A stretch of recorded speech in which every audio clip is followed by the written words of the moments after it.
Hello' guys, এয়া গ্লুকন-ডি চাওক। গ্লুকন-ডি কিনি আনিছিলোঁ মই, আৰু ইমান গৰম পৰিছে। গৰম পৰাৰ কাৰণে মই পানী এগিলাচত এনেকৈ গ্লুকন-ডি চামুচ দি লৈছোঁ।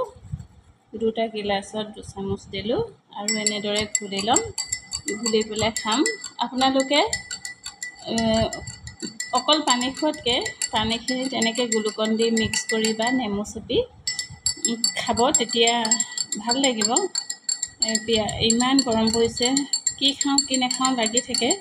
সেইকাৰণে মাজে মাজে পানীকে খাই থাকিব লাগে, একো নাখালেও। আমাৰ শৰীৰৰ পৰা যিহেতু বহুত পানী ঘামত ওলাই যায়, সেইটো কাৰণে এনেকৈ আপোনালোকে পানী খাই থাকিব, গ্লুকন-ডি অলপ দি, নাইবা নেমু চেপি বা অন্যান্য ফলৰ ৰস খাই থাকিব। তেতিয়া ভাল, শৰীৰটোৱে শক্তি পাব। Thank U.